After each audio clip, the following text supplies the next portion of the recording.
Big boss Malayalam season 6മായി ബന്ധപ്പെട്ട ഒരു latest അപ്ഡേറ്റിലേക്ക് പോകാം.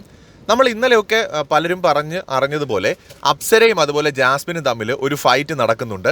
അതിൻ്റെ ആദ്യഘട്ടം ഇതിനോടകം തന്നെ നടന്നു കഴിഞ്ഞു. അതായത് നോർമലി നടന്നൊരു കോൺവെർസേഷൻ്റെ ഇടയിൽ എനിക്കിവിടെ ഒരു പ്രശ്നം വന്നാൽ ആരും ഇടപെടില്ല എന്നൊക്കെ പറഞ്ഞ് അങ്ങോട്ടും ഇങ്ങോട്ടും തുടങ്ങുന്നു. അപ്പോൾ ജാസ്മിൻ പറയുന്നുണ്ട്, എന്നെ അഭിഷേക് അന്ന് ടാസ്കിൻ്റെ ഇടയിൽ എടുത്ത് എറിഞ്ഞതുപോലെ ജിൻഡോയോ മറ്റോ ആണ് എറിഞ്ഞെങ്കിൽ ഇവിടെ വലിയ പ്രശ്നം ഉണ്ടാവും. അഭിഷേക് ആയതുകൊണ്ട് ആരും എനിക്ക് വേണ്ടി സംസാരിച്ചില്ല എന്ന് അവിടെ ജാസ്മിൻ പറയുന്നു. അപ്പോൾ അപ്സര പറയുന്നുണ്ട്, എനിക്ക് വേണ്ടി അങ്ങനെയാണെങ്കിൽ ഇവിടെ ആരും സംസാരിച്ചിട്ടുണ്ട്. എല്ലാ ടാസ്കിലും ഫിസിക്കലി ഞാൻ അറ്റാക്ക് നേരിട്ടപ്പോൾ അല്ലെങ്കിൽ പ്രശ്നങ്ങൾ നേരിട്ടപ്പോൾ എന്നെയും ആരും സപ്പോർട്ടൊന്നും ചെയ്തിട്ടില്ല എന്ന് പറഞ്ഞിട്ട് അപ്സരയെ നിൽക്കുന്നു.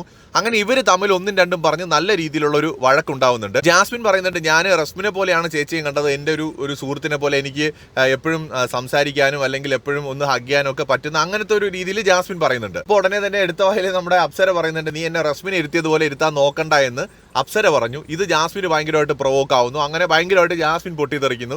അങ്ങനെ രണ്ടുപേരും തമ്മിൽ നല്ല രീതിയിലുള്ള ഒരു വാക്ക് തർക്കമൊക്കെ നടക്കുന്ന സമയത്ത് ടാസ്ക് വരുന്നുണ്ട്. അങ്ങനെ ഇപ്പോൾ ടാസ്കിലേക്ക് പോയിരിക്കുകയാണ്. സോ ഇതാണ് ആദ്യത്തെ ഘട്ടം. ഇനി ഇതിന്റെ തുടർച്ച ഉണ്ടാകുമോ ഇല്ലയോ എന്നറിയില്ല. പക്ഷേ ഇവർ തമ്മിൽ നല്ലൊരു വഴക്ക് ഇന്ന് ലൈവിൽ നടന്നിട്ടുണ്ട്. കൂടുതൽ അപ്ഡേറ്റുകളുമായിട്ട് വീണ്ടും കാണാം.